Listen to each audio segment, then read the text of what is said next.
मेरा नाम अमित है। मैं अपने आप को बहुत खुशकिस्मत मानता हूँ कि मेरी शादी संजना से हुई है। संजना और मेरी शादी घर वालों की मर्जी से हुई है। संजना बहुत सुंदर है। शुरुआत में मुझे लगा था कि वो मुझसे शादी को हाँ नहीं कहेगी, लेकिन जब मैं उसे देखने गया तब उसके स्वभाव का पता चला। बहुत अच्छा उनका परिवार था। संजना जब शादी करके मेरी जिंदगी में आई, तब से मेरी जिंदगी बदल गई है। सभी मुझे कहते थे कि मैं बहुत खुशकिस्मत हूँ। अभी मेरी शादी को करीब 3 महीने ही हुए हैं। मेरा सपना था कि मैं बड़े शहर में एक बड़ा शोरूम बनवाऊं कपड़े का। मैंने संजना को इसके बारे में बताया। संजना को पता है कि यह मेरे लिए कितना बड़ा सपना है। मैं दिन रात इसी में लगा रहता हूँ। बड़ी मुश्किल से मुझे एक जगह मिली, लेकिन पैसे बहुत ज़्यादा थे। इसलिए मैंने अपने गांव की जमीन बेचने का फैसला किया था। जमीन में मेरे पिता के दूसरे भाइयों का भी हिस्सा था। इसी काम के लिए मुझे कुछ दिनों तक गांव में जाना पड़ रहा था। मैंने संजना को चलने को कहा, क्योंकि पता नहीं कितना समय लग जाता, लेकिन उसने कहा कि वो अपने मायके चली जाएगी। मैंने भी सोचा कि ठीक है। संजना अपने मायके चली गई। मैं अपने गांव चला गया। संजना से मैं फोन पर बात किया करता था। जमीन के कागज और सारी बातों में समय लग रहा था। इस दौरान मेरी पत्नी से मेरी बात होती रहती थी। मैंने एक शाम उसे फोन किया तो वो कुछ बदली बदली थी, ज्यादा बोल नहीं रही थी। मैंने पूछा, क्या हुआ, तुम ठीक हो? वो बोली कि मुझे आपको कुछ बात बतानी है। मैंने कहा कि बताओ, क्या बोलना चाहती हो? वो थोड़ी देर चुप रही और फिर बोली कि नहीं, अभी नहीं, मैं आपको मिलकर ही बताऊंगी। मैंने भी कहा कि ठीक है, लेकिन मुझे नहीं पता था कि मेरी जिंदगी में इतनी बड़ी बात होने वाली है। अगले दिन दोपहर में मैंने जब संजना को फोन किया तो उसने फोन नहीं उठाया। मैंने भी सोचा कि कुछ काम होगा, इसलिए मैंने उस बात पर ज्यादा ध्यान नहीं दिया। मैं सारा दिन अपने काम में उलझा रहा। काम भी जरूरी था, क्योंकि वो खत्म करके ही मैं जल्दी से संजना के पास वापस जा सकता था। दिन भर के काम के बाद मैंने फिर शाम को संजना को फोन किया, लेकिन इस बार उसका फोन स्विच ऑफ आ रहा था। मैंने फिर सोचा कि शायद किसी काम से गई होगी और मोबाइल स्विच ऑफ हो गया होगा। मैंने रात को फिर फोन किया, क्योंकि दिन भर बात हो न हो, लेकिन रात में जरूर बात किया करते थे। लेकिन रात में भी उसका फोन स्विच ऑफ था। अब मुझे थोड़ी फिक्र हुई, लेकिन फिर मैंने सोचा कि वो अपने घर पर ही है। अगर कुछ बात होती तो मुझे फोन आ ही जाता। थोड़ा बहुत विचार करके मैं सो गया। मैंने सोचा कि उसके घर में किसी को फोन करूं, लेकिन रात में उस समय फोन करना मैंने उचित नहीं समझा, इसलिए मैं सो गया। सुबह उठते ही मुझे यही ख्याल आ रहा था कि मैं संजना से बात करूं। सुबह भी मैंने फोन किया, लेकिन अभी भी वही बात, उसका फोन स्विच ऑफ ही था। अब मैंने उसकी मम्मी को फोन किया, लेकिन उन्होंने भी मेरा फोन नहीं उठाया। अब मुझे थोड़ी फिक्र होने लगी थी, क्योंकि किसी से भी मेरी बात नहीं हो रही थी।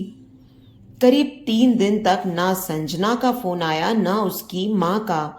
मैं अपने काम में लगा रहा। फिर एक शाम मेरी सास का फोन आया। मैंने पूछा कि संजना कहाँ है। वो बोली, संजना अपनी एक चचेरी बहन की शादी में गई है। शायद वहां नेटवर्क नहीं होगा, इसलिए बात नहीं हो पा रही है। मैं भूल गया था, संजना ने मुझे बताया था कि वो वहां जाने वाली है। मेरी चिंता थोड़ी कम हो गई और मैं वापस अपने काम में लग गया। संजना वहां 5 दिन रुकने वाली थी, इसलिए मैंने सोचा कि शायद 5 दिनों तक मेरी संजना से कोई बात नहीं हो पाएगी। मेरा काम भी लगभग खत्म हो गया था। मेरे हाथ में पैसे 2 से 4 दिन में आने वाले ही थे। जैसे ही मेरे हाथ में पैसे आए, मैं वहां से निकल गया। वहां से निकलने के बाद मैं सीधा अपनी पत्नी के घर ही गया, उसे लेने के लिए। जैसे ही मैं वहां पहुंचा, मुझे देखकर मेरी सास खुश होने के बजाय डरी हुई दिखाई दी। मैं थोड़ी देर वहां बैठा, उनसे पूछा कि संजना कहाँ है। वो बोली कि वो अभी आई नहीं है। मैंने बोला कि आई नहीं है, अभी तक उसका फोन भी नहीं लग रहा। मैंने कहा कि आप मुझे वहां किसी का नंबर दे दो, कितने दिन से संजना से बात ही नहीं हुई है। वो कुछ देर सोचती रही, फिर बोली कि अभी मेरे पास नहीं है, मैं आपको किसी से पूछ कर देती हूँ। करीब 8 दिन हो गए थे मुझे संजना से बात किए। मुझे संजना पर भी गुस्सा आ रहा था कि अगर उसका फोन स्विच ऑफ क्यों है, अगर उसका फोन काम नहीं कर रहा तो वो किसी के भी फोन से बात कर सकती थी, लेकिन उसने मुझसे बात नहीं की। मैंने सोचा कि जब वो आएगी तो उसे जरूर डांटूंगा। मेरी सास का फोन नहीं आया। करीब 12 दिन हो गए।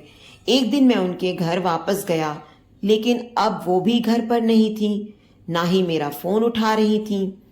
अब मेरे मन में बहुत सारे विचार आने लगे कि आखिर बात क्या है जो संजना और उसके घरवाले मुझसे इस तरह का बर्ताव कर रहे हैं। मैंने उन्हें मैसेज किया कि अब मैं पुलिस के पास जाऊंगा। मेरी इस धमकी से शायद वो डर गई और उनका फोन आया। बोली कि बेटा, मैं तुम्हें कुछ बताना चाहती हूँ, तुम घर आ जाओ। अब मेरी चिंता बढ़ती जा रही थी। ऐसी क्या बात है जो ये सब मुझसे छिपा रहे हैं। मेरी पत्नी ने मुझसे 20 दिनों से बात नहीं की थी। मैं अगले दिन उनके घर गया। मेरी सास का मुंह उतरा हुआ था। मैंने बहुत गुस्से में था। मैंने जाते ही उन्हें जोर से चिल्लाते हुए पूछा कि कहाँ है संजना। मेरी सास मुझसे बोली कि बेटा, अब मैं जो तुम्हें बताने वाली हूँ उस पर तुम्हें विश्वास तो नहीं होगा, लेकिन यही सच है। वो बोली कि संजना किसी के साथ भाग गई है। मुझे मेरे कानों पर विश्वास ही नहीं हुआ कि ये मैंने क्या सुना। मैंने बोला, आप कुछ भी बोलोगे और मैं मान जाऊंगा। वो बोली, बेटा यही सच है, तुम्हारी शादी के पहले उसका एक प्रेम प्रसंग था।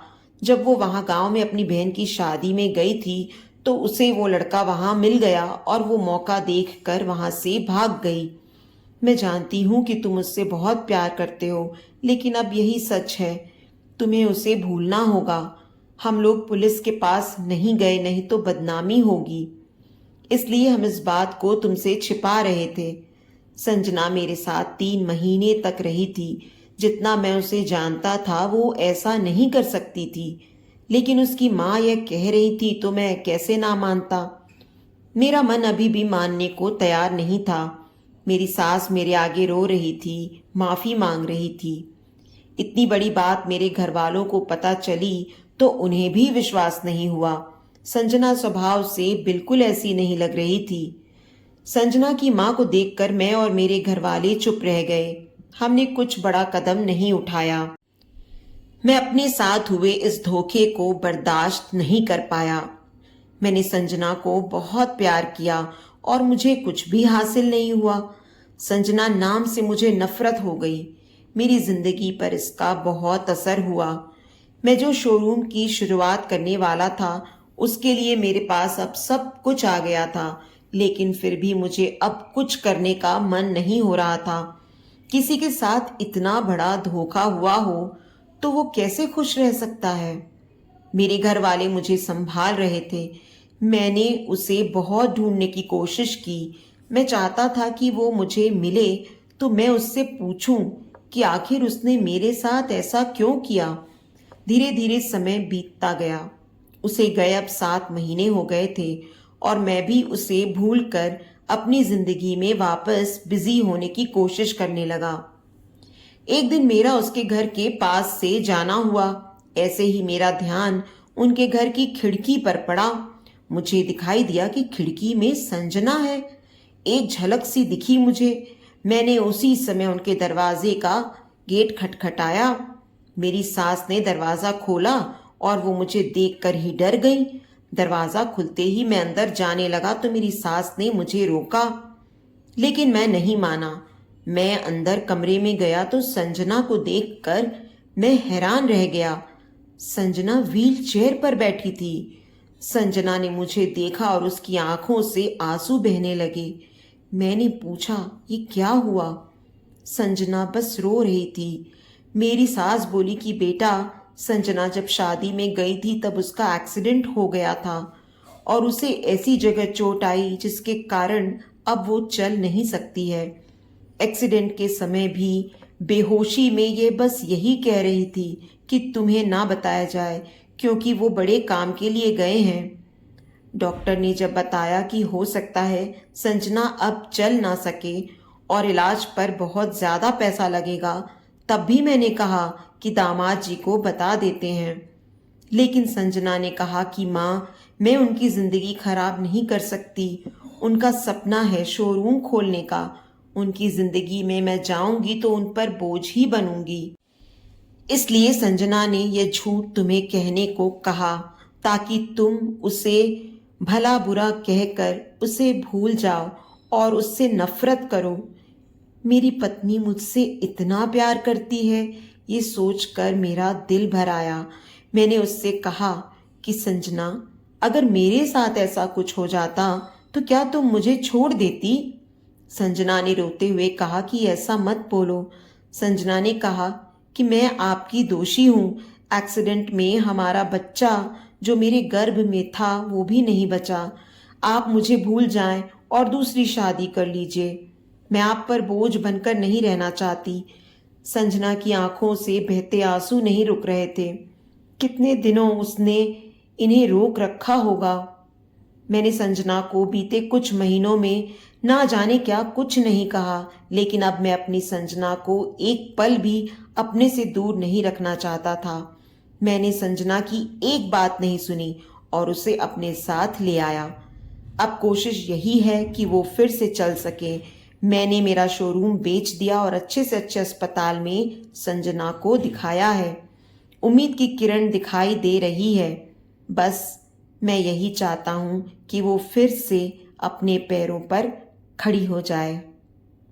तो दोस्तों, उम्मीद करती हूँ आपको आज की हमारी ये कहानी पसंद आई होगी।